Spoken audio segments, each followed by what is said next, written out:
नमस्कार, welcome to resonant news. क्या भारत को पाकिस्तान ऑक्यूपाइड कश्मीर को वापस ले लेना चाहिए पाकिस्तान से? भारत में MI6, CIA और रशिया के सिक्योरिटी काउंसिल के चीफ क्यों आए थे कुछ दिन पहले? कैसी होती है स्पाइस की लाइफ? अगर ऐसे ही सवाल आपके मन में भी आते हैं तो जरूर देखिए आज का पूरा शो। आज के हमारे शो में है वो शख्स जिन्हें शायद रिसर्च एंड एनालिसिस विंग के यानी इंडिया के एक्सटर्नल स्पाई एजेंसी रॉ का चेहरा ही कहा जा सकता है। Today we have on our show ex रॉ chief Vikram Sood sir. Get ready to hear some really honest replies on recent developments and few of those nagging questions जिनका शायद अब तक आपको कभी जवाब नहीं मिला था। Before we proceed, do not forget to subscribe to our channel, give us a like and share if you like our content और साथ ही अपना फीडबैक जरूर दीजिएगा।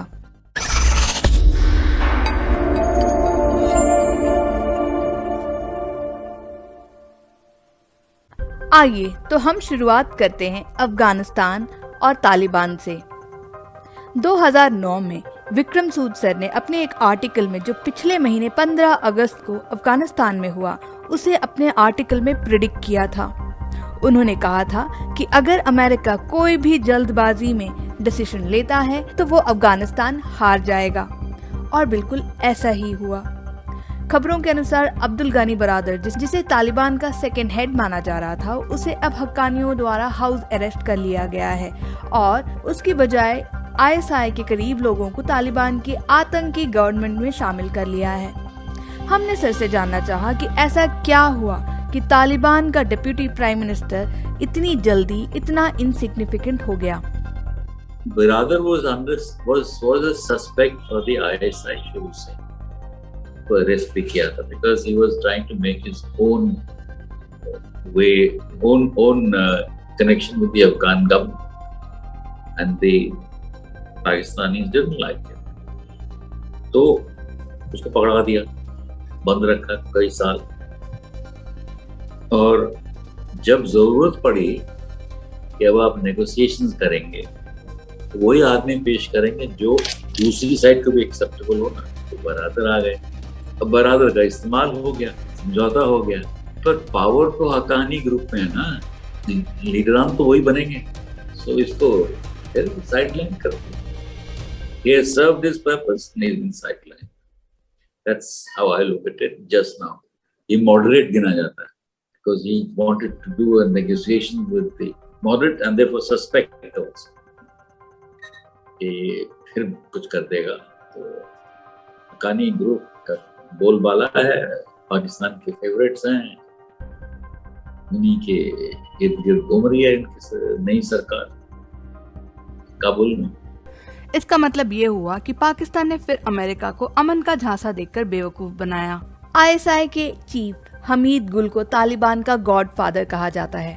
विक्रम सर ने हाल ही में अपने एक article Wolves and Wolves clothing में लिखा था कि पाकिस्तान कैसे हक्कानी और क्वेटा शरा जैसे तालिबान के एलिमेंट्स को सपोर्ट करता है।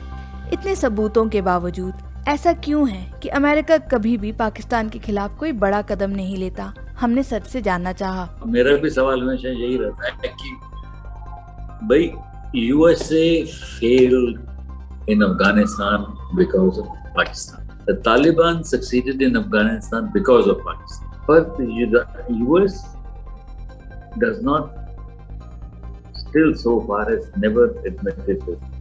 Pakistan was given credit उनको मिलता था geographic locations से, because ये लोग the idea was कि चाइना रशिया इनको कंट्रोल करने के लिए पाकिस्तान जरूरी है, ईरान के लिए भी चाहिए पाकिस्तान में होना।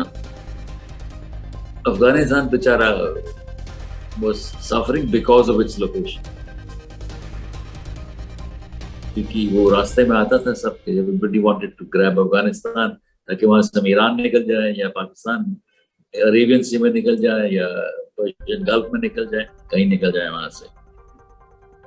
उसका बेचारे का यही कसूर है कि it's located where it is, और हमको डेमोक्रेसी का कोई फायदा नहीं। एज फार एज हमको कोई बोनस मार्क्स नहीं मिला, गुड बिहेवियर के लिए पॉइंट्स कुछ नहीं मिला। यूएस हैज, और उनके जो अमेरिका और पाकिस्तान के ताल्लुकात हैं ना, बहुत पुराने 1954 में शुरू हुआ था म्यूचुअल डिफेंस एग्रीमेंट, और तब से फिर सियाटो आया, South East Asian treaty organization, which became CENTO, Baghdad pact, ये सब इसमें पाकिस्तान शामिल था as an ally of the Americans against communism.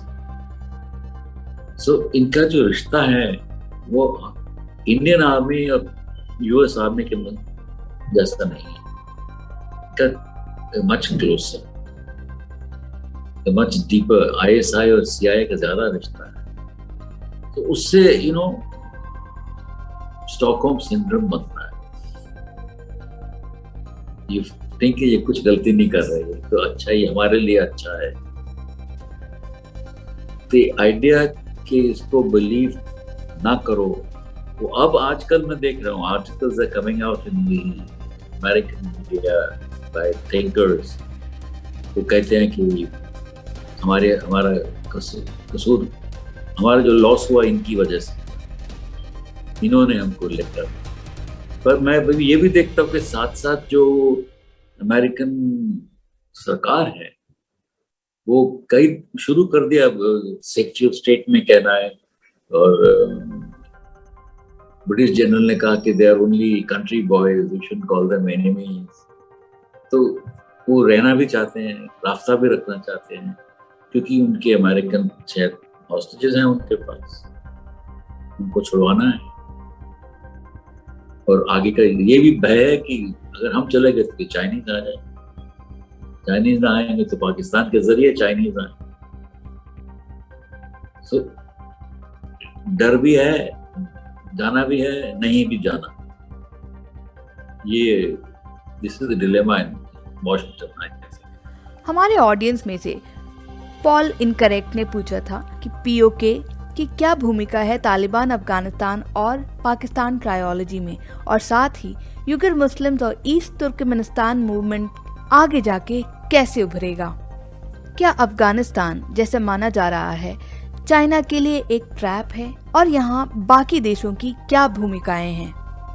China तो कहता है कि मैं नेबर हूँ, वो वाखान कॉरिडोर के साथ उनका मिलता है, बाउंड्री है 70 किलोमीटर में, और पाकिस्तान का दोस्त है, तो वो उस वजह से इंटरेस्टेड है। ईरान का नेबर है, बाउंड्री है। Russians are concerned because they say we're still a great power, and our southern neighborhood, our southern belt, जो है all the Kyrgyzstan, Tajikistan, Uzbekistan, Turkmenistan, इसमें इस्लामिक रेडिकलिज्म तो नहीं आएगा, वो आएगा तो रशियन में। और दूसरा जो भय है रशिया में सबसे ज्यादा है नार्कोटिक्स का, smuggling of narcotics, heroin and अब वो एम्फेटामाइन क्या बोलते हैं उसको, उसका नाम, that other drug is now available from Afghanistan. We should also be wary because some of it come to our side for export. We might be the transit point, और फिर बीच में यूज भी शुरू हो जाता है. That always happens. So we have to be wary of that. कुछ ही दिनों पहले अफगानिस्तान से आने वाले कंटेनर में 3000 KG heroine worth 21,000 crore Bharat में सीज किया गया था। तालिबान अब ड्रग्स के जरिए पैसे कमाने के तरीके ढूंढ रहा है। नार्को टेररिज्म से ही पंजाब और कश्मीर में 80 के दशक में टेररिज्म की शुरुआत हुई थी। 20 years इनसे ये सॉल्व नहीं हुआ नार्कोटिक्स। किसी ने ये नहीं सोचा कि अफगान पेजेंट को ऑल्टरनेटिव लाइवलीहुड क्या देना है,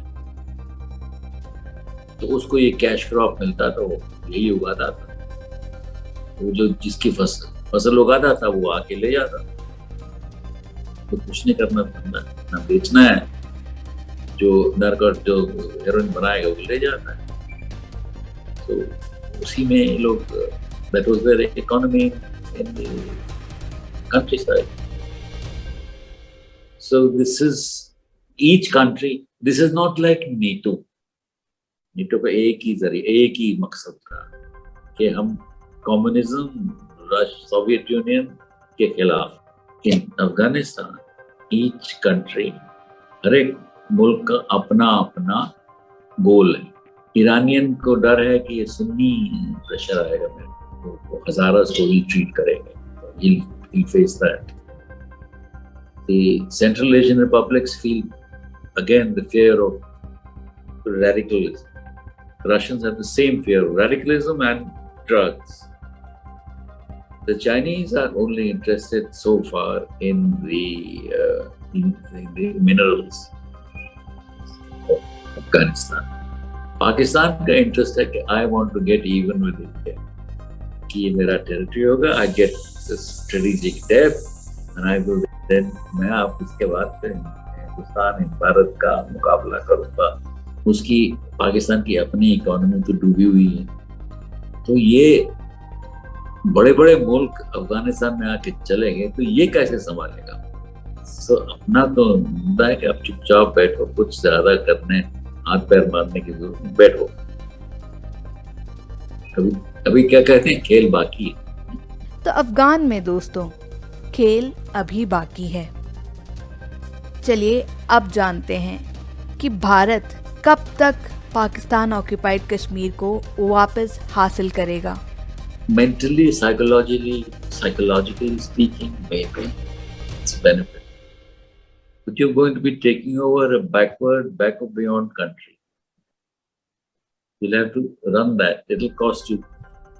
जब जर्मनी और वेस्ट जर्मनी और ईस्ट जर्मनी का समझौता हुआ था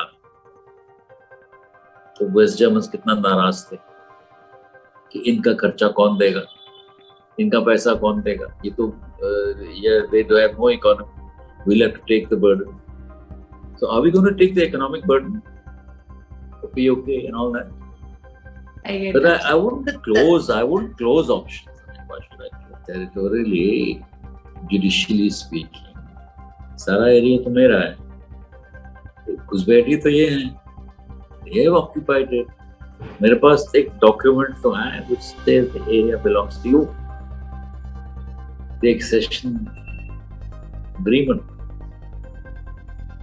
So they have occupied illegally. They are not vacating it. और ये कहते हैं कि UN resolutions करो. UN resolutions say that first the territory must be vacated. Then it should be handed over to the Indian administration. ये सब तो बोल जाते हैं, ये जान के नहीं बोलते, तो UN रेजोल्यूशन कह के छोड़ दो, ये असलियत है। इनको भी नहीं पसंद होगा, they will not do it.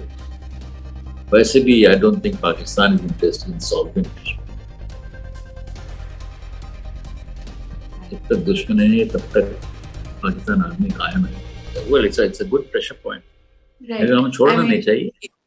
मतलब the enemy वो लोग टेंटर हुक्स पे रहेंगे कि ये आएंगे नहीं आएंगे, शायद आ जाए, कल आ जाए, परसों आ जाए, हम मुड़ी करेंगे तो फिर आ जाएंगे, पुलवामा करेंगे तो बालाकोट करेंगे, वो भय तो है। पहले नहीं होता था, हमने 2008 में कुछ नहीं किया, 2006 में कुछ नहीं किया, 2001 में थोड़ा बहुत किया, but that's it. We have hit back hard enough. Bharat की नीतियां अब टेररिज्म के खिलाफ बहुत ही ज्यादा सख्त हो गई हैं। क्या यही वजह है कि कुछ दिन पहले MI6, CIA और रशिया के सिक्योरिटी काउंसिल के चीफ भारत में आए थे? 2001 में भी आए थे, तब के सब आए थे। After the Parliament attack, all the Westerners came, the Russians, Soviets came, the Russians came. So these are discussions or negotiations you have time to time with your friends or associates. It may not have been all that much. It's just a coincidence that दो dates इकट्ठी पड़ गई, ये भी होगा। तो पाकिस्तान, एक पाकिस्तान जा रहा था, यहाँ भी आ गया, दूसरा इंडिया आ रहा था, वहाँ भी जा रहा है। So that kind of thing happens. So don't read too much into this. अगर उनको कुछ करना होता ना, अगर उनको कुछ करना होता खुफिया, तो बता के थोड़े यार, you're not going to let you and I then talk about it. You know, this is what he said. This is what they said we'll do. This is a nice storyline, but it doesn't. There's no any real basis. Good for your ego also. That guy calling on us. We must be important. That we are little important. That is true, but we are still not the same league as China. We are a growing country, important country, big market for them. They don't want to lose that. That is the brutal truth कि आज भी China Bharat से ज़्यादा महत्वपूर्ण है इन देशों के लिए। हमारे ऑडियंस में से रितेश और हिमद्री रॉय ने सवाल पूछे थे कि स्पाइस की लाइफ की क्या चैलेंजेस होती हैं और क्या एक स्पाई रिटायर करता है? Does a spy really retire? It's a matter of interest, actually. Retirement of a spy. Habits don't die, naturally. What 35, 36, 30 साल आपने एक तरह की लाइफ लीड करी है, so that kind of inquisitiveness, that kind of speculation, ये उससे मिला, उससे मिला, क्या बात कर रहे हैं, क्यों कर रहे हैं, that kind of thing goes in your mind. Sometimes it's right, sometimes you're wrong, because you have nothing else to go by. But yeah, we do retire. Challenges. Yeah. The entire career is a challenge. There is something new every day. That is the nice part of it. At a lower level, there are different challenges. As you go up, the challenges become different. And when you get to the top, that means that everything that happens stops it. We're really thankful to Vikram Sood sir for accepting our invitation to our channel and enlightening us on so many different topics and answering our questions so patiently. अगर आपको हमारा content अच्छा लगे तो ज़रूर उसे like and share कीजिएगा।